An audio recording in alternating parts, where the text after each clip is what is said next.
Graham Obree. Underrated.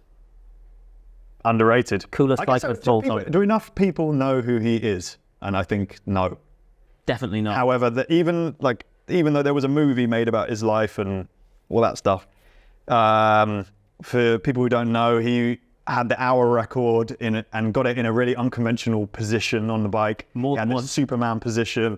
And then, they kept bringing out rules to try and... He's a Scottish guy.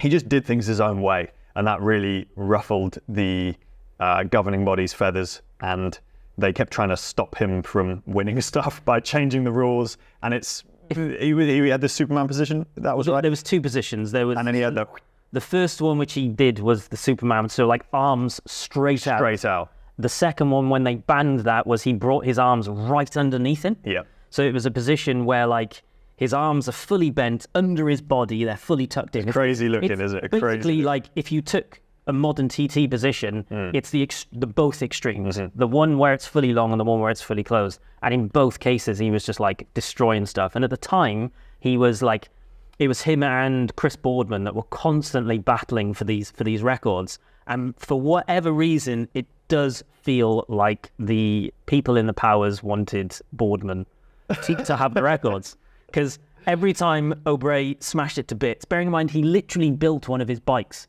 So he was building his bikes himself. Yeah. He was dismantling. Was it like a dishwasher or washing machine? Because he was like, well, if it can spin that well, then it's gonna have good. It's got a good bearing.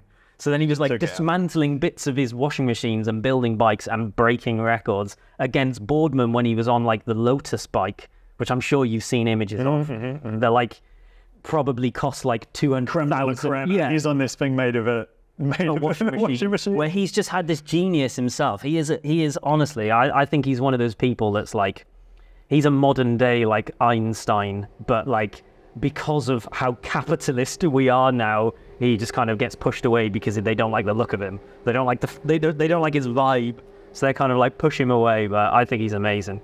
He also then went on to, I think one of his documentaries that he's in, I actually met him as part of this documentary, he was trying to set a bicycle powered land speed record, and it was like one of those like torpedo prone things, and he had like different ways of like thinking about it, and I just think he's incredible. He's sort of like he's like a naturally gifted engineer that has had many struggles in his life and has gone through a hell of a journey. I just think he's I would recommend watching the film. I think it's called The Flying Scotsman. Yeah. Brilliant film. And not what you expect. There's mind-blowing. Yeah. Underrated, Graham Obree. I'm assuming you're choosing underrated. Oh yeah, obviously underrated. The other film that he's been in is Battle Mountain, which is wicked. What's that? That's the one where he does the land... the thing you met. Yeah, he goes for the land speed record. Why did you meet him? I went to the premiere of Battle Mountain. Emily was legit press at the time, so got us an invite to it.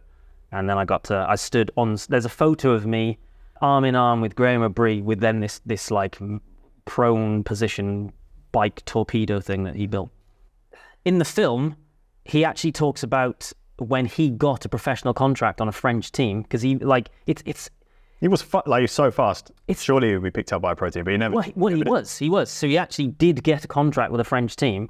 And on the day one he went out to France, day one of this new contract, they sat him down and gave him the talk about doping, because it was the point where everyone was doping, and he literally walked away. He quit his best chance of being a professional cyclist, and he walked away from it because they said, you've got to dope. Annemiek van Vleuten. Winner of the first edition of the Tour de France Femme avec Zwift. Some people probably won't know who she is, and that says to me she is underrated. I agree. What's do you want to? What do they call it? Palmares or something like that? Is that a thing? Is it the longest list of Palmares ever? It's just every race ever. Probably. Yeah.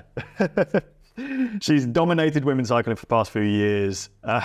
Hard as nails. I'm pretty certain she like basically trains with like male professionals and just like is at the same standard as like male professionals.